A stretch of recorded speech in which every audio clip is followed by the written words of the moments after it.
தந்தி தொலைக்காட்சி நேயர்களுக்கு வணக்கம். நல்லதை சொல்வோம், நல்லதை செய்வோம், நல்லதே நடக்கும். சோபகிருது வருடம் மாசி மாத பலன்கள் 13/2/2024 முதல் 13/3/2024 வரையிலான பலன்கள். மாதிடம் கொண்டோருக்கும் மனத்திடம் இல்லாருக்கும் ஜோதிடத்தாலே வாழ்வில் சுகத்தினை வழங்குகின்ற சிவல்புரி சிங்காரத்தின் செந்தமிழ் வணக்கங்கள். இந்த மாசி மாதம் எப்படி இருக்கும் என்பதை பற்றி இப்பொழுது உங்களுக்கு விளக்க இருக்கின்றேன். பொதுவாக காசி என்றால் புண்ணியத்தை வழங்கும் என்பார். காசி இருக்கு இல்லையா, வாரணாசி, அது புண்ணிய ஸ்தலம். அங்கே போய் வரணும் வாழ்க்கையில் ஒரு முறையாவது அப்படிம்பாங்க. காசி என்றால் புண்ணியத்தை வழங்கும் என்பார். காஞ்சி என்றால் அம்பிகையின் அருள் கிடைக்கும். காஞ்சி காமாட்சியினுடைய அருள் கிடைக்க வரும்னா காஞ்சிக்கு போகணும். வாசி என்றால் சுவாசிக்கும் கலையதாகும். வாசி அப்படின்னா மூச்சு பயிற்சிக்கு பெயர் வாசி பயிற்சி. வாசி என்றால் சுவாசம் என்று பொருள். வாசி என்றால் சுவாசிக்கும் கலையதாகும். வாஞ்சி என்றால் சுதந்திரத்தை நினைவுறுத்தும். வாஞ்சிநாதன் நமக்கு நினைவு வரும் சுதந்திரத்தை பற்றி நினைக்கின்ற பொழுது. மாசி என்றால் மகிழ்ச்சியான மாதமாகும். இந்த மாசி மாதம் ஒரு மகிழ்ச்சியான மாதம், மங்களமான மாதம், புண்ணியமான மாதம், புனிதமான மாதம். அது மட்டுமல்ல, சிவனுக்கு மைந்தன் சுப்பிரமணிய கடவுள் சிவபெருமானுக்கு அந்த பிரணவ மந்திரத்தை வழங்கிய மாதம் என்று கூட புராணங்களிலே சொல்கிறார்கள். அப்படி மாசி என்றால் மகிழ்ச்சியான மாதமாகும். மங்களங்கள் தரும் சிவனை வணங்குவோர்க்கு இந்த மாதத்திலே சிவராத்திரி வருவதனாலே அன்று சிவனை வணங்குவோர்க்கு யோசனைகள் அத்தனையும் வெற்றியாகும். முன்னோர்கள் வழிபாடும் வளர்ச்சி கூட்டும். மாசியில் படைப்புன்னு வைப்பாங்க நகரத்தார் பகுதிகளிலே மட்டுமல்ல, மற்ற நம்முடைய முன்னோர்கள் யாராக இருந்தாலும் இதிலே வழிபாடுகளை மேற்கொண்டால் மாசி மாதத்திலே படைக்கின்ற அந்த படைப்பு ஏற்றுக்கொள்ளப்படும் என்பார்கள். அப்படி முன்னோர் வழிபாட்டாலும் பலன். அது மட்டுமல்ல, மாசியிலே வருகிற மகம் என்ற நட்சத்திரம் வருகின்ற நாளிலே பௌர்ணமியும் இணைந்து வருவதனாலே அன்று மால்மருகன் முருகனை வழிபட்டால் மிகுந்த நற்பலன்கள் கிடைக்கும் என்பார்கள். அப்படிப்பட்ட ஒரு புனிதமான மாதம், புண்ணிய மாதம், புகழ் மிகுந்த மாதம். இந்த மாதத்திலே எப்படி கிரக நிலைகள் இருக்கின்றன என்றால், மாத தொடக்க நாளிலே கும்பத்துக்கு புதன் செல்கின்றார். அதே நேரத்தில் மகரத்துக்கு சுக்கிரன் செல்கின்றார். மற்ற கிரகங்களை வைத்து பார்க்கின்ற பொழுது கும்பராசிக்கு சூரியன் சஞ்சரிக்கின்ற மாதம் இந்த மாசி மாதம். அங்கு ஏற்கனவே சனி பகவான் இருக்கின்றார். சனியோடு சூரியன் சேரலாமா என்று நீங்கள் நினைக்கலாம். இரண்டு தீவிரமான பகைக்கிரகங்கள். பொதுவாகவே சூரியனோடு சனி சேர்க்கின்ற காலத்திலே உலக அளவிலே பார்க்கின்ற பொழுது இயற்கை சீற்றங்கள் வரலாம். குறிப்பாக சூரிய பலம் கூடியிருப்பதனாலே நெருப்புகளால் கூட ஆபத்துகள் வரலாம், நிலநடுக்கங்கள் வரலாம், மின்கசிவின் காரணமாக சில இடங்களிலே எல்லாம் பாதிப்புகள் வரலாம். மிக மிக மிக கவனத்தோடு இருக்க வேண்டிய மாதம். அது மட்டும் அல்ல, அரசியல் களம் சூடுபிடிக்கின்ற மாதம். இப்பொழுது தேர்தலும் நெருங்கிக் கொண்டிருப்பதனாலே சூரியன் ராஜகிரகம் என்பதனாலே அது ஒரு பகை கிரகத்தோடு இருப்பதனாலே அரசியல் களம் மிகுந்த சூடு பிடிக்கும். கட்சி தாவல்கள் எல்லாம் நடைபெறும். இவர்கள் இந்த கட்சியில் கூட்டணி சேர்கிறார்களா என்று நினைக்கலாம். ஆனால் சில நாட்களிலேயே கூட்டணியில் மாற்றம் ஏற்படும். ஏற்பட்ட மாற்றம் கூட திரும்ப மாறுகிறது என்றெல்லாம் நினைக்கக்கூடிய விதத்திலே அரசியல் களத்திலே மிக வித்தியாசமான முறைகளிலே பல பலன்கள் எல்லாம் நடைபெறப் போகின்ற மாதம் இந்த மாதம். உஷ்ணாதிக்க நோய்களுக்கு கூட ஆட்பட நேரிடும். எனவே மிக மிக கவனத்தோடு இருக்க வேண்டிய மாதம் இந்த மாதம். சரி, இப்படி இருக்கின்ற பொழுது இந்த மாதத்திலே வரக்கூடிய சிறப்பு நாட்களை நாம் கொண்டாடினால் நம்முடைய வாழ்க்கை சிறப்பாக இருக்கும். கூட்டு பிரார்த்தனைகளை வைத்துக் கொள்ளலாம். பொதுவாகவே நவராத்திரி, சிவராத்திரி என்று இரண்டு ராத்திரிகள் மக்கள் மனதிலே பதிந்த ராத்திரிகள். ஒன்று நவராத்திரி என்பது பெண்கள் எல்லாம் கொண்டாடி 9 நாட்கள் கொண்டாடுவது. சிவராத்திரி ஒரே நாளில் கொண்டாடுகின்ற அந்த ஒரு இனிய விழா. அது எப்பொழுது வருகிறது என்று சொன்னால் 8/3/2024 வெள்ளிக்கிழமை அன்றைக்கு சிவராத்திரியும் வருகிறது, அதோடு பிரதோஷமும் வருகின்றது. எனவே அந்த தினம் நாம் நந்தியையும் வழிபட வேண்டும். அதே நேரத்திலே சிவனையும் நாம் வழிபட வேண்டும். 6 கால பூஜையிலும் நாம் கலந்து கொள்ள வேண்டும். பொன்னார் மேனியன் ஆனவனை, புலியின் தோலை அணிந்தவனை, மின்னார் செஞ்சடை மீதனிலே மிளிரும் கொன்றை புனைந்தவனை, உன்னால் தானே கூட்டி வர உடனே முடியும் என்பதனால் விண்ணப்பம் நான் விடுக்கின்றேன், விரைவில் நந்தி வந்திடுகன்னு நந்தி பதிகம் ஒன்று.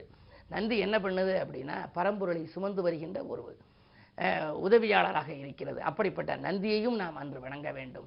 சிவன் 6 கால பூஜையிலும் இருக்க வேண்டும். ஒரு காலமாவது நாம் கடைபிடிக்க வேண்டும். அப்படி சிவனை வழிபட்டால் சிறப்புகள் எல்லாம் நமக்கு வரும். சிவராத்திரி விழா என்பது தமிழகம் மட்டுமல்ல, உலகெங்கிலும் கொண்டாடப்படும் ஒரு அற்புதமான விழா. எங்கள் பகுதியிலே சிவகங்கை மாவட்டத்தை பொறுத்தவரை கடந்த 21 ஆண்டுகளாக நாங்கள் அங்கு சிவராத்திரிக்கு ஒரே இரவில் 1025 சிவலிங்கங்களை வழிபட அழைத்துச் செல்கின்றேன். அந்த அடிப்படையிலே தலைமை தாங்கி காளையார் கோவில் வரை செல்கின்றோம். மலையக்கோவிலிருந்து காளையார் கோவில் வரை ஒவ்வொரு கோயில்களிலும் சிவலிங்கங்கள் இருக்கின்றன என்றாலும் காளையார் கோவிலில் ஒரே லிங்க திருமேனியிலே 1000 சிவலிங்கம் இருக்கிறது. எனவே நாம் கும்பிட்ட பலன் 1000 மடங்காக இருக்கும் என்பதனாலே அதுபோன்ற ஆலயங்களுக்கெல்லாம் வாய்ப்பு இருப்பவர்களெல்லாம் சென்று வழிபட்டு வரலாம். அதற்கு பின்னாலே அன்று நாம் செல்கின்ற பொழுதெல்லாம் நமச்சிவாய ஸ்லோகத்தை சொல்லிக்கொண்டு செல்ல வேண்டும். நமச்சிவாய நமச்சிவாய நல்ல மந்திரம், நாளும் சொன்னால் நல்ல நேரம் நமக்கு வந்திடும், இமைப்பொழுதும் இடைவிடாமல் உச்சரியுங்கள், இனிய பலன் வந்து சேரும் கண்டுகொள்ளுங்கள் என்று ஒரு பதிகம் உண்டு. அப்படி நமச்சிவாயத்தை உச்சரித்து நற்பலன்கள் பெற வேண்டிய சிவராத்திரி நடைபெறுகின்ற மாதம் இந்த மாதம் மாசி மகம் என்று சொல்கிற பொழுது அன்று பௌர்ணமி வருகிறது. 24/2/2024 சனிக்கிழமை அன்றைக்கு அந்த மாசி மகம் வருகிறது. அன்று கிரிவலம் எல்லாம் சென்று முருகப்பெருமானை நாம் வழிபடலாம். பொய்கையில் பிறந்தாறு பூவையர் வளத்திட்ட புனிதனே வருக வருக, பொன்னிலங்கு இருமாதர் புடைசூழ மயில் மீது புறப்பட்டு வருக வருக, வைகையில் விளையாடும் மதுரை மீனாட்சியின் மைந்தனே வருக வருக, வாய்திறக்காத ஓர் குமரகுரு பேச்சினை வளர்த்தவன் வருக வருக, மெய்யெனும் சமணத்தை வாதிட்டு வெற்றியால் மிதந்தவன் வருக வருக, வெடுக்கான சூரனை ஒடுக்கவோல் வேல்தாங்கி மீண்டவன் வருக வருக என்று சொல்லி அந்த வருகை பதிகங்களை எல்லாம் நாம் பாடி அன்று வழிபட்டால் மால்மருகன் அருளாலே நம் மனதிற்கினிய வாழ்க்கை அமையும். இந்த மாதத்திலே குரு பார்வை பதிகின்ற ராசி என்ன என்று எடுத்துக்கொண்டால் சிம்ம ராசியை குரு பார்க்கிறார், துலாம் ராசியை குரு பார்க்கின்றார், தனுசு ராசியை குரு பார்க்கின்றார். வியாழ நோக்கம் இந்த 3 ராசிகளுக்கும் இருக்கிறது. கல்யாண வயதடைந்தும் கல்யாணம் வரவில்லையே என்று கவலைப்பட்ட குழந்தைகள் இருந்தால் இந்த 3 ராசிகள் பிறந்தவர்களுக்கு நல்ல வரன்கள் வரக்கூடிய வாய்ப்பு உண்டு. அது மட்டுமல்ல, விருச்சிக ராசியை பொறுத்தவரை 2ஆம் இடத்தை குரு பார்ப்பதனாலே தனஸ்தானம் வலுவடைகின்றது. எனவே தனவரவு தாராளமாக வரும், தொழில் முன்னேற்றம், தொட்ட காரியங்களிலெல்லாம் அவர்களுக்கு வெற்றி கிடைக்கும். சரி, சனி ஆதிக்கத்தை பற்றி எடுத்துக்கொண்டால் கடகராசிக்காரர்களுக்கு அஷ்டமத்து சனி, சிம்ம ராசிக்காரர்களுக்கோ கண்டகச்சனி, விருச்சிக ராசிக்காரர்களுக்கோ அர்த்தாஷ்டமச்சனி, கும்பராசிக்காரர்களுக்கு ஜென்மச்சனி, மகர ராசிக்காரர்களுக்கு பாதச்சனி, மீன ராசிக்காரர்களுக்கு 7 தொடங்கி நடைபெற்று கொண்டிருக்கின்றது. இப்பொழுது நான் சொல்வதெல்லாம் பொது பலன்கள். பொதுவாக அவரவர்களுக்கென்று சுய ஜாதகங்கள் இருக்கின்றன. அந்த சுய ஜாதக அடிப்படையிலே உங்களுக்கு திசாபுத்தி நன்றாக பலம் பெற்றிருந்தால் நீங்கள் எந்த கவலையும் பட வேண்டாம். நினைத்த காரியமெல்லாம் நடைபெறும், தொட்ட காரியங்களெல்லாம் வெற்றி கிடைக்கும். சுய ஜாதகம் வலுவிழந்து இருக்குமே ஆனால் தொட்ட காரியங்கள் வெற்றி கிடைப்பது அரிது. நினைத்தது நடக்குமா என்பது சந்தேகம்தான். பணத்தேவைகள் உடனுக்குடன் பூர்த்தியாகாமல் பற்றாக்குறைகளை அதிகரிக்கும். அப்படிப்பட்ட நேரங்களில் என்ன செய்வது? சுயஜாதக அடிப்படையிலே பாக்கியஸ்தானத்தின் பலம் அறிந்து நாள், திதி, யோகம், கரணம், நட்சத்திரம் என்ற பஞ்சாங்கங்களையும் பார்த்து உங்களுக்கு யோக பலம் பெற்ற நாளிலே உங்களுக்குரிய அனுகூல ஸ்தலங்களையெல்லாம் நீங்கள் தேர்ந்தெடுத்து வழிபட்டு வந்தால் வாழ்க்கை வளமாகும், வசந்த காலம் உருவாகும். கசந்த காலங்களையெல்லாம் வசந்த காலமாக மாற்றுவது கடவுள் வழிபாடு என்பது முன்னோர்கள் தெரிந்ததால் தான் நம்பினோர் கெடுவதில்லை 4 முறை தீர்ப்பு என்று சொன்னார்கள். அப்படிப்பட்ட அருமையான இந்த ஒரு புனிதமான மாதம். இந்த மாதத்திலே வியாழ பகவான் மேசராசியிலே செஞ்சரிக்கின்றார், ராகு மீனராசியிலே செஞ்சரிக்கின்றார், கேது பகவானோ கன்னி ராசியில் இருக்கின்றார். கும்பராசிக்குள் சூரியன், சனி, புதன் 3 கிரகங்கள் முற்றுகையிட்டிருக்கின்றன. மகர ராசியிலே செவ்வாய் உச்சம் பெற்றிருக்கின்றார். செவ்வாய் உச்சம் பெறுகின்ற நேரத்திலே செவ்வாய் ராசிநாதனாக கொண்ட மேசராசிக்காரர்களும் விருச்சிக ராசிக்காரர்களுக்கெல்லாம் மிகுந்த நற்பலன்கள் கிடைக்கும். சொத்துக்களால் ஆதாயம், சொந்தங்களால் நன்மை, தேவைகள் எல்லாம் பூர்த்தியாகும் விதத்திலே இருக்கின்றது. இப்படிப்பட்ட சூழ்நிலையில் அமைந்திருக்கின்ற இந்த மாதத்தில் 12 ராசிக்காரர்களுக்கும் எப்படிப்பட்ட பலன்கள் கிடைக்கும், குரு பார்வை எப்படியெல்லாம் இருக்கிறது என்பதை பற்றி இப்பொழுது உங்களுக்கு வழங்கப் போகின்றேன். மேசராசி நேயர்களே, உங்களுக்கெல்லாம் இந்த மாசி மாதம் மிகுந்த மகத்துவம் தருகின்ற மாதம். காரணம், உங்களுடைய ராசிநாதன் உச்சம் பெற்றிருக்கிறார். அதுவும் 10ஆம் இடத்திலே உச்சம் பெற்றிருக்கிறார். தொழில் ஸ்தானத்திலே ராசிநாதன் உச்சம் பெற்றிருந்தால் தொழில் வளம் மிகச்சிறப்பாக இருக்கும். இதுவரை நடைபெறாமல் இருந்த காரியங்கள் எல்லாம் இனி தானாகவே நடைபெறத் தொடங்கும். அது மட்டுமல்ல, செவ்வாயோடு சுக்கிரன் இணைந்திருக்கிறார், தனாதிபதி. பணப்புழக்கம் அதிகரிக்கும். எனவே தொழிலில் எதிர்பார்த்ததை காட்டிலும் கூடுதல் லாபம் கிடைக்கும். உத்தியோகம் என்று நீங்கள் எடுத்துக்கொண்டால் பெரிய மனிதர்களின் ஆதரவு உண்டு. உத்தியோகத்தில் தலைமை பதவி கூட சிலருக்கு வரலாம். எந்த இலக்கை நீங்கள் அடைய வேண்டும் என்று நீங்கள் நினைத்தீர்களோ அதை அடையக்கூடிய விதத்திலே மிகுந்த நற்பலன்கள் உங்களுக்கு கிடைக்கப் போகின்றது. மாசி 19ஆம் தேதி புதன் நீச்சம் பெறுகிறாரே என்று நீங்கள் நினைக்கலாம். 3, 6க்கு அதிபதியான புதன் நீச்சம் பெறுகின்ற பொழுது 6க்கு அதிபதி 12இல் நீச்சம் பெற்றால் கெட்டவன் கெட்டடில் கெட்டிடும் ராஜயோகம் என்பதற்கேற்ப மாதத்தின் பிற்பாதி இன்னும் மகத்துவங்கள் உங்களுக்கு அதிகம் வரும். பொருளாதார மேன்மையுண்டு. நினைத்தது நிகழ்கின்ற இந்த மாதத்திலே இந்த மாதம் நீங்கள் வழிபட வேண்டிய தெய்வம் என்று எடுத்துக்கொண்டால் தெற்கு நோக்கி அம்பிகையை வழிபடுவது நல்லது. ரிஷபராசி நேயர்களே, உங்களுக்கெல்லாம் இந்த மாதம் ராசிநாதனாக விளங்குகின்ற சுக்கிரன் எந்த இடத்தில் இருக்கிறார் என்றால் செவ்வாயோடு சேர்ந்து விரையாதிபதியோடும் சப்தமாதிபதியாக விளங்குகின்ற செவ்வாயோடும் சேர்ந்து அவர் 9ஆம் இடத்தில் இருக்கின்றார். அப்படி இருக்கின்ற பொழுது பொன்பொருள்கள் உங்களுக்கு சேரும், புகழ் கூடும், புதிய திருப்பங்கள் வரும், பொது வாழ்விலே இருப்பவர்களுக்கு நல்ல பதவிகள் கிடைக்கலாம். செவ்வாய் நல்ல பலம் பெற்று இருப்பதனாலே விரயங்கள் கூடுதலாக இருக்குமோ என்று நீங்கள் நினைக்க வேண்டாம். சப்தமாதிபதியாகவும் செவ்வாய் விளங்குவதனாலே வாழ்க்கை தேவைகள் உங்களுக்கு கடைசி நேரத்தில் பூர்த்தியாகிவிடும். ஒரு சொத்தை விற்பனை செய்தால் அதற்கு இணையான மற்றொரு சொத்து வாங்கக்கூடிய சூழல்கள் எல்லாம் இருக்கும். பதவி உயர்வு பரிசீலனையில் இருக்கிறதே, எப்பொழுதுதான் நமக்கு கிடைக்கும் என்று நினைத்தவர்களுக்கு இப்பொழுது உத்தியோகத்திலே பதவி உயர்வு, ஊதிய உயர்வுகள் எல்லாம் கிடைக்கலாம். அது மட்டுமல்ல, குருவினுடைய பார்வை 4, 6, 8 ஆகிய இடங்களிலே பதிகிறது. சென்ற மாதத்தில் நடைபெறாத காரியங்கள் எல்லாம் சிறப்பாக நடைபெறப் போகிறது. இழப்புகளை ஈடு செய்ய புதிய வாய்ப்புகள் உங்களுக்கு வரும். கடன் சுமை பாதிக்கு மேல் குறையக்கூடிய சூழலும் உங்களுக்கு உண்டு. எனவே இந்த மாதம் முழுவதும் உங்களுக்கு இனிய மாதமாக அமைய செவ்வாய்க்கிழமை தோறும் விரதமிருந்து முருகப்பெருமானை வழிபடுவது நல்லது. குறிப்பாக சிவராத்திரி என்று சிவன் வழிபாடு சிறப்புகளை வழங்கும். மிதுனராசி நேயர்களே, உங்களுக்கெல்லாம் அஷ்டமத்து சனி விலகிவிட்டது. இப்பொழுது 9ஆம் இடத்திலே சனி இருக்கின்றார். பாக்கியஸ்தானத்தில் இருக்கும் சனி யாரோடு கூடியிருக்கிறார் என்று பாருங்கள். சகாயஸ்தானாதிபதியோடு கூடியிருக்கின்றார். எனவே சகல பாக்கியங்களும் உங்களுக்கு வர வேண்டும். எனவே நீங்கள் நினைத்த காரியங்கள் எல்லாம் நினைத்தபடியே நிறைவேறும். பொருளாதார மேன்மை உண்டு. உத்தியோகத்திலே நீங்கள் இதுவரை எதிர்பார்க்காத அளவுக்கு உங்களுக்கு மேலதிகாரிகள் இணக்கமாக நடந்து கொள்வார்கள். கேட்ட சலுகைகளை எல்லாம் வழங்கப் போகின்றார்கள். அது மட்டுமல்ல, வீடு கட்டுவது, வாகனம் வாங்குவது போன்றவற்றிற்காக நீங்கள் ஏதேனும் எதிர்பார்த்தால் அந்த காரியங்களும் துரிதமாக நடைபெறப் போகின்றது. பொது வாழ்வில் இருப்பவர்களுக்கு நல்ல பொறுப்புகள் கிடைக்கலாம். அந்த பதவியின் மூலமாக நீங்கள் உதவி செய்வதற்கு முன் வருவீர்கள். 10லே ராகு இருப்பதால் உத்தியோகத்தில் நீண்ட நாட்களாக இருக்கிறோமே, நாம் தனித்து தொழில் செய்யலாமா என்று சிந்தித்தவர்களுக்கு அதற்கு கூட ஒரு அரிய வாய்ப்புகள் வரக்கூடிய விதத்தில் தான் இந்த மாதம் இருக்கிறது. எனவே இந்த மாதம் உங்களுக்கு மிகச்சிறந்த மாதமாக, மேலும் இனிய மாதமாக அமைய சூரிய வழிபாடு உங்களுக்கு தேவை. சூரிய வழிபாடு உங்களுக்கு சுகங்களையும் சந்தோஷங்களையும் வழங்கும். கடகராசி நேயர்களே, உங்களுக்கு அஷ்டமத்து சனியின் ஆதிக்கம் இருக்கிறது. அதோடு 2ஆம் இடத்துக்கு அதிபதியான சூரியனும் இணைந்திருக்கின்றார், புதனும் இருக்கின்றார். அஷ்டமத்தில் சனி இருக்கின்ற போது அலைச்சல்கள் கொஞ்சம் இருக்கும். இருந்தாலும் அந்த அலைச்சலுக்கேற்ற ஆதாயம் உங்களுக்கு உண்டு. ஏனென்றால் தனாதிபதியாக இருக்கும் சூரியன் அவரோடு இருக்கின்றார். இருப்பினும் ஆரோக்கியத்தில் மட்டும் தொல்லைகள் ஏற்பட்டு கொண்டே இருக்கும். சிறு சிறு தொல்லைகள் வந்து கொண்டே இருக்கலாம். உடல் முழுவதும் செக்கப் செய்து கொள்ள வேண்டும் என்று மருத்துவர்கள் சொல்வார்கள். என்ன இருந்தாலும் உங்களுக்கோ உங்கள் குடும்பத்தினை சார்ந்தவர்களுக்கோ மருத்துவ செலவுகள் ஏற்படத்தான் செய்யும். திடீரென இடமாற்றங்கள், வீடு மாற்றங்கள், மனை மாற்றங்கள் வரலாம். உத்தியோகத்தில் கூட இன்னைக்கு இல்லாத இடத்துக்கு மாற்றி போடுகிறார்களே என்று நினைக்கலாம். கணவன் மனைவி இருவரும் ஒரு இடத்திலே வேலை பார்த்தால் கணவன் இருக்கின்ற இடத்திலிருந்து மனைவிக்கு வேறு இடத்திற்கு உத்தியோக உயர்வு அல்லது ஊதிய உயர்வின் காரணமாக செல்ல நேரிடும், அல்லது கணவருக்கு செல்ல நேரிடும். அப்படி இருந்தாலும் கூட உங்களுக்கு எந்த பாதிப்புகளும் ஏற்படாது. பொதுவாக வருமானம் திருப்தியாக இருக்கும், வளர்ச்சி கூடும். புதன் அங்கு இருப்பதனாலே மாமன் மைத்துன வழியில் ஏற்பட்ட மனக்கசப்புகள் மாறும். சேமிப்பு உயர்கின்ற இந்த மாதத்திலே உங்களுக்கு வழிபட வேண்டிய தெய்வம் சனி பகவான். சனி பகவானுக்கு எல் தீபம் ஏற்றி நீங்கள் வழிபட வேண்டும். சனி கவசம் பாட வேண்டும். மந்தனாம் காரிநீலா மணியான மகரவாசா எந்த நாளான போதும் இனிய நாளாக மாற்றி என்று அவர் சன்னதியிலே நீங்கள் மனமுருகி பாடினால் எந்த நாளாக இருந்தாலும் உங்களுக்கு இனிய நாளாக அமையும். சிம்மராசினியர்களே, உங்களுக்கு கண்டகச்சனியின் ஆதிக்கம் ஒருபுறம் இருந்தாலும் உங்கள் ராசிநாதன் சூரியன் அவரோடு சேர்ந்திருக்கின்றார். ஆரோக்கிய தொல்லைகள், உஷ்ணாதிக்க நோய்க்கு ஆட்பட நேரிடும்.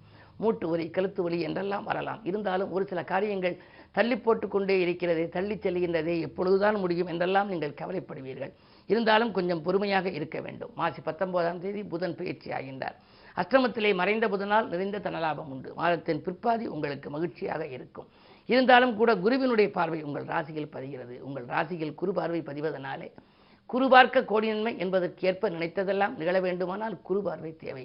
எனவே வனன்கள் வந்து வாயில் தேடி வந்து திரும்பி சென்று விட்டனவே, கல்யாணம் கூட முடியவில்லையே, பிள்ளைகள் கல்யாண வயதடைந்தும் காத்திருக்கிறார்களே, 3-4 ஆண்டுகளாக பேசிக்கொண்டிருக்கிறோமே என்றெல்லாம் கவலைப்பட்டவர்களுக்கு இப்பொழுது நல்ல தகவல் கிடைக்கப் போகிறது.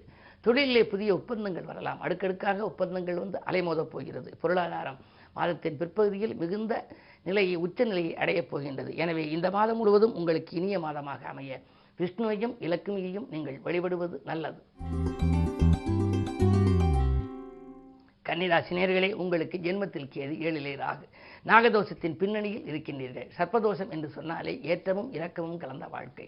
இன்பமும் துன்பமும் கலந்தே வந்து கொண்டிருக்கும். காலையில் வரவு வந்தால் மாலையில் செலவாகும். வந்த பணம் செலவாகிவிட்டதே, பர்சுக்குள் வைப்பதற்குள் பணம் செலவாகிவிட்டதே, என்ன செய்வது என்றெல்லாம் நீங்கள் நினைக்கலாம். பற்றாக்குறை பட்ஜெட் இருந்து கொண்டுதான் இருக்கும். ஒரு தொகை செலவழிந்த பின்னரே அடுத்த தொகை உங்கள் கரங்களில் புரளும். இருந்தாலும் கூட சுப விரயங்களை நீங்கள் மேற்கொள்ளலாம். வீடு வாங்குவது, வீடு கட்டுவது, கட்டிய வீட்டை பழுது பார்ப்பது, இப்படிப்பட்ட ஒரு நல்ல காரியங்களை எல்லாம் நீங்கள் செய்யலாம். வீட்டுக்கு தேவையான மின் சாதன பொருட்களை, விலை உயர்ந்த பொருட்களை வாங்கலாம். ஏதேனும் ஒரு புதிய திருப்பங்கள் உங்களுக்கு ஏற்படும் விதத்திலேயே இந்த மாதம் அமைகின்றது. குரு 8ல் இருக்கிறாரே என்றால் அலைச்சல் இருக்கும். அலைச்சல் இருந்தாலும் அதற்கேற்ற ஆதாயம் உண்டு. காரணம், குருவின் பார்வை 2ஆம் இடத்தில் பதிகிறது. தனஸ்தானத்தில் பதிவதனாலே பணப்புழக்கம் நன்றாக இருக்க வேண்டும். எனவே பணம் இல்லையே என்று நீங்கள் நினைக்க வேண்டாம். செலவழிந்தால் அடுத்த தொகை வந்து சேரும். அப்படிப்பட்ட சிறப்பான மாதமாக இந்த மாதம் இருப்பதனாலே மாதத்தின் பிற்பாதி உங்களுக்கு மங்கள நிகழ்ச்சிகள் இல்லத்தில் நடைபெறுவதற்கான அறிகுறிகள் தென்படும். உத்தியோகத்தில் கூட நீங்கள் கேட்ட சலுகைகளை பெறக்கூடும். எனவே இந்த மாதம் இனிய மாதமாக அமைய சர்ப்பசாந்தி பரிகாரங்களை செய்து கொள்வதோடு ராகு கேதுக்களையும் நீங்கள் திருப்திப்படுத்த வேண்டும். எனவே ராகு கேதுக்கள் வழிபாடு சுய ஜாதக ரீதியாக யோக பலம் பெற்ற நாளிலே அதற்குரிய அனுகூல ஸ்தலங்களை சென்று செய்து வந்தால் வாழ்க்கை வளமாக அமையும். துலாம் ராசி நேயர்களே, உங்களுக்கெல்லாம் குரு 7ல் இருக்கின்றார். பகை கிரகமான குருவாக இருந்தாலும் குரு பார்க்க கோடியன்மை என்பதனாலே அதன் பார்வைக்கு பலன் உண்டு. எனவே நல்ல காரியங்கள் இல்லத்திலே நடைபெறப் போகின்றது. 3ஆம் இடத்தையும் 11ஆம் இடத்தையும் குரு பார்க்கின்றார். விலகிச் சென்ற உடன்பிறப்புகள் விரும்பி வந்து இணைவார்கள். திட்டமிட்ட காரியங்கள் திட்டமிட்டபடியே நடைபெறும். குடும்பத்தில் மற்றவர்கள் தலையிட்டால் இதுவரை இருந்த பிரச்சனை இப்பொழுது அகலும். ஏனென்றால் அர்த்தாஷ்டம சனியும் உங்களுக்கு விலகிவிட்டது. 5லே சனி இருப்பதனாலே படித்து முடித்து வேலையில்லாமல் இருக்கும் பிள்ளைகளுக்கு எப்பொழுதுதான் வேலை கிடைக்கும், உதிரி வருமானம் கிடைக்குமே, அது வராமல் இருக்கிறதே என்றெல்லாம் கவலைப்பட்டவர்களுக்கு இப்பொழுது நல்ல தகவல் கிடைக்கப் போகிறது. பிள்ளைகளுக்கு வேலை கிடைத்து குடும்பத்தில் ஒருவருக்கு மேல் மற்றவர்களும் சம்பாதித்து பொருளாதார நிலை உச்சநிலையை அடையப் போகின்றது. அதே நேரத்தில் வரன்களும் உங்களுக்கு வாயில் தேடி வரலாம். புனித பயணங்கள் உண்டு. புகழ்மிக்க ஆலயங்களுக்கு சென்று மகிழ்வீர்கள். அயல்நாட்டு முயற்சியில் கூட சிலருக்கு ஆதாயங்கள் தரும் விதம் அமையும். இந்த மாதம் இனிய மாதமாக அமைய உங்களுக்கு வியாழக்கிழமை தோறும் குரு வழிபாட்டை மேற்கொள்வது நல்லது. விருச்சிக ராசி நேயர்களே, உங்களுக்கெல்லாம் இந்த மாதம் வெற்றி செய்திகள் வீடு வந்து சேரும் மாதமாக அமையப் போகின்றது. காரணம், உங்களுடைய ராசிநாதன் செவ்வாய் 3ஆம் இடத்திலே சகாயஸ்தானத்தில் உச்சம் பெற்றிருக்கிறார். அவரோடு கூட சுக்கிரனும் இணைந்திருக்கிறார். ஆடை ஆபரண சேர்க்கை உண்டு. அதிகார வர்க்கத்தினர் ஆதரவு கிடைக்கும். பொது வாழ்விலே நீங்கள் இருந்தால் புகழ்கொடி நாட்டு விதத்திலே நல்ல தலைமை பதவிகள் கிடைக்கலாம். தொட்ட காரியங்களிலெல்லாம் வெற்றி கிடைக்க வேண்டும். தொகை வரவும் திருப்திகரமாக இருக்க வேண்டும் என்றால் ராசிநாதன் உச்சம் பெற வேண்டும். அதுவும் 3ஆம் இடம் எனப்படும் சகாயஸ்தானத்திலே உச்சம் பெற்றிருக்கின்றார். குருவின் பார்வை 2ஆம் இடத்திலும் பதிகிறது, 12லும் பதிகிறது. பயணங்களால் ஆதாயம் உண்டு. பக்குவமாக பேசி காரியங்களை எல்லாம் சாதித்துக் கொள்வீர்கள். புதிய திருப்பங்கள் ஏற்பட போகிறது. உத்தியோகத்தில் இருப்பவர்கள் உத்தியோகத்தில் உயர்வு எதிர்பார்த்தபடி கிடைக்கும். குறிப்பிட்ட இலக்கை அடையப் போகின்றீர்கள். திட்டமிட்ட காரியங்களை திட்டமிட்டபடியே செய்து முடிப்பீர்கள். புதிய வாகனம் வாங்கும் யோகம் உண்டு. சொத்துக்களாலும் உங்களுக்கு ஆதாயங்கள் கிடைக்கும். சொந்தங்களில் உங்களை விட்டு விலகி இருந்தவர்கள் இப்பொழுது விரும்பி வந்து இணைவார்கள்.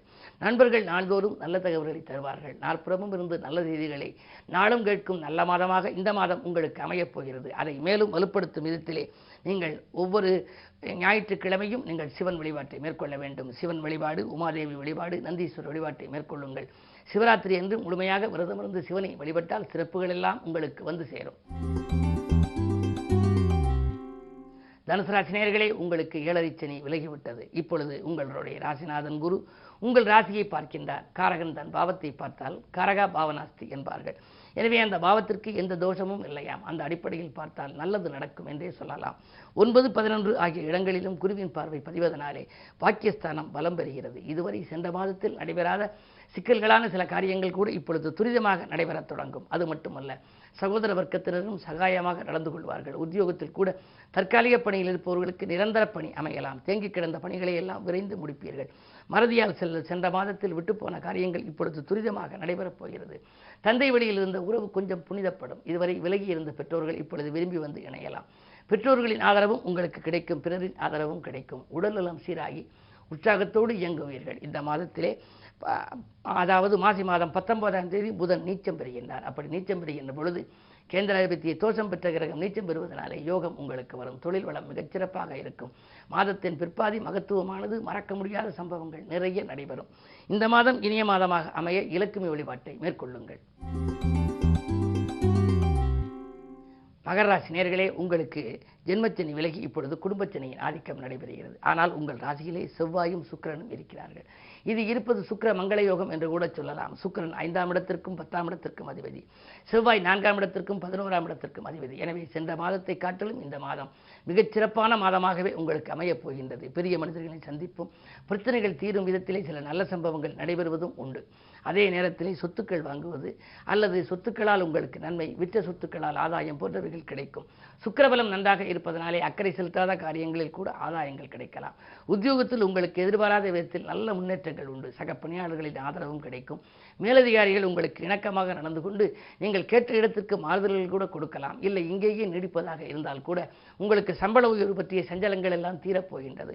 இந்த மாதம் உங்களுக்கு மிக இனிய மாதம். கூடுதல் பொறுப்புகளும் வரலாம், கூடுதல் ஊதியமும் உங்களுக்கு கிடைக்கலாம். அதே நேரத்தில் 4லே குரு இருப்பதால் அர்த்தாஷ்டம குரு என்று சொல்வார்களே என்று நீங்கள் நினைப்பீர்கள். அர்த்தாஷ்டம குரு என்று சொன்னால் ஆரோக்கியத்தில் சிறு சிறு தொல்லைகள் வரலாம். எனவே அகால போஜனத்தை தவிர்ப்பது நல்லது. அலைச்சலை குறைத்துக் கொள்ளுங்கள். நேரத்திற்கு உணவு அருந்துவது, உடல்நலத்துக்கு உபாத உணவுகளை உட்கொள்ள வேண்டாம். சிறு சிறு தொல்லைகள் வந்தாலும் கூட மாற்று மருத்துவத்தால் உடல்நலம் சீராகும். அதே நேரத்தில் உங்களுக்கு இந்த மாதம் முழுவதும் இனிய மாதமாக அமைய வேண்டுமானால் கற்பக விநாயகரை கைதொழுது வழிபட வேண்டும். அற்புத பலன்கள் உங்களுக்கு வந்து சேரும். கும்பராசி நேயர்களே, உங்களுக்கெல்லாம் இந்த மாதம் ஜென்மச்சனியின் ஆதிக்கம், அவரோடு சூரியனும் இருக்கின்றார். கொஞ்சம் மனக்கவலைகள் வரத்தான் செய்யும். ஆரோக்கிய தொல்லைகளும் உண்டு. அருகில் இருப்பவர்களாலும் சில தொல்லைகளை சந்திக்க நேரிடும். உத்தியோகத்தில் கூட உங்களுக்கு கூடுதல் பொறுப்புகளை மேலதிகாரிகள் வழங்குவார்கள். எதையும் உங்கள் கண்காணிப்பில் வைத்துக் கொள்வது நல்லது. நீங்கள் கோப்புகளில் கையெழுத்து போட்டுவிட்டால் பிரச்சனைகள் உருவாகிவிடலாம். பொது வாழ்வில் இருப்பவர்களுக்கு எதையேனும் நீங்கள் சொல்லாமல் கூட சொன்னதாக சொல்லலாம். எனவே எதையும் கொஞ்சம் நீங்கள் யோசித்து செயல்பட வேண்டும், சிந்தித்து செயல்பட வேண்டும். அதே நேரத்தில் வழிபாடுகளையும் நீங்கள் மேற்கொள்ள வேண்டும். முன் யோசனையுடன் செயல்பட்டால் முன்னேற்றத்தை நீங்கள் காணலாம். அதே நேரம் சூரிய பலம் உங்கள் ராசியில் இருக்கிறது. 7க்கு அதிபதி சூரியன் ராசியில் இருப்பதனாலே கல்யாண வாய்ப்புகள் கைகூடலாம். நீண்ட நாட்களாக விட்டு போன அந்த வரன்கள் மீண்டும் வந்து சேரும். அதே நேரத்தில் அரசியல் களத்தில் இருப்பவர்களுக்கு, பொதுநலத்தில் இருப்பவர்களுக்கு திடீரென பொறுப்புகள் மாற்றப்படும். மக்களுடைய அந்த நன்மதிப்பை தக்க வைத்துக் கொள்வதற்கு கொஞ்சம் பிரயாசம் எடுக்கும் சூழல் உருவாகலாம். என்ன இருந்தாலும் இந்த மாதம் முழுவதும் உங்கள் திட்டங்கள் நிறைவேற வேண்டுமானால் ஆடும் வாழ்க்கை ஆட்டம் காணாமல் இருக்க நடராஜ பெருமானை நீங்கள் வழிபடுவது நல்லது. மீனராசி நேயர்களே, உங்களுக்கு இந்த மாதம் ஒரு மிகச்சிறந்த மாதம். ஜென்மத்தில் ராகுவை போல கொடுப்பாலும் இல்லை என்பார்கள். எனவே அதிகமான அளவிலே தொழிலில் லாபத்தை கொடுப்பவர் ராகு. அவர் உங்கள் ராசியில் இருக்கின்றார். ஆனால் சப்தமஸ்தானத்தில் அல்லவா கேது இருக்கிறார். வாழ்க்கை துணையோடும் குடும்பத்திலும் சிறு சிறு பிரச்சனைகள் வந்து அலைமோதிக்கொண்டே இருக்கும். விட்டுக் கொடுத்து செல்ல வேண்டும். விட்டுக் கொடுப்பவர்கள் கெட்டுப்போவதில்லை, கெட்டுப்போவர்கள் விட்டுக் கொடுப்பதில்லை என்று ஒரு பழமொழி. எனவே அந்த அடிப்படையில் பார்த்தால் உத்தியோகமாக இருந்தாலும் தொழிலாக இருந்தாலும் நீங்கள் கொஞ்சம் பரவலாக விட்டுக் கொடுத்து செல்ல வேண்டும். மேலதிகாரிகளை கொஞ்சம் அனுசரித்துக் கொள்ளுங்கள். தொழில் செய்பவர்கள் பணியாளர்களிடம் கொஞ்சம் தட்டி கொடுத்து வேலை வாங்க வேண்டும். அவர்களுக்கு கொஞ்சம் கடுமையை காட்டக்கூடாது. அதே நேரத்தில் ராசிநாதன் குரு 2ல் இருக்கின்றார். 2லே குரு இருந்தால் திரண்ட செல்வம் வரும் என்பார்கள். எனவே பொருளாதார பிரச்சனை இருக்காது என்றாலும் மனக்கவலைகள் இருந்து கொண்டே இருக்கும். இனம் புரியாத கவலை இருக்கலாம். ஏதேதோ சிறு அளவு குண்டூசி அளவு உள்ளதை யானை அளவாக மிகைப்படுத்தி பார்ப்பீர்கள். பொதுவாகவே ராசியிலேயே சந்திரன் இருந்து மாதம் தொடங்குகின்றது. அந்த சந்திரனோடு ராகு இருக்கின்றார். மனதுகாரகன் சந்திரன் ராகுவோடு இருப்பதனாலே மனக்கவலைகள் கொஞ்சம் அதிகரிக்கும் விதத்தில் இருப்பதற்கு காரணம் உங்களுடைய எதிர்மறை சிந்தனைகள். இந்த மாதம் முழுவதும் நீங்கள் எதிர்மறை சிந்தனைகளை தவிர்த்து நேர்மறை சிந்தனைகளையே வளர்த்துக் கொள்ள வேண்டும். அதன் மூலமாக உங்களுக்கு நடைபெறாத காரியங்கள் கூட நடைபெறலாம். அது மட்டுமல்ல, உத்தியோகம் தொழிலே வரும் மாற்றங்களை ஏற்றுக்கொள்ளுங்கள். சுய ஜாதகத்தை ஒரு முறை புரட்டி பாருங்கள். யோக பலம் பெற்ற நாளிலே என்ன வழிபாடுகளை மேற்கொள்ள வேண்டும், பாக்கியஸ்தானம் பலம் பெற்றிருக்கிறதா என்று பார்த்து அதற்குரிய தெய்வங்களை நீங்கள் வழிபட்டால் இந்த மாதம் மட்டுமல்ல எந்த மாதமும் உங்களுக்கு இனிய மாதமாக அமையும். 12 ராசிக்காரர்களுக்கும் நினைத்தது நிறைவேற, நிகழ்கால தேவைகள் பூர்த்தியாக, பொன்னும் பொருளும் போற்றுகிற செல்வாக்கும் இன்னும் பெருகி இயல்பாக வளம் கிடைக்க என்னுடைய இதயம் கனிந்த நல் வாழ்த்துக்கள். வணக்கம்.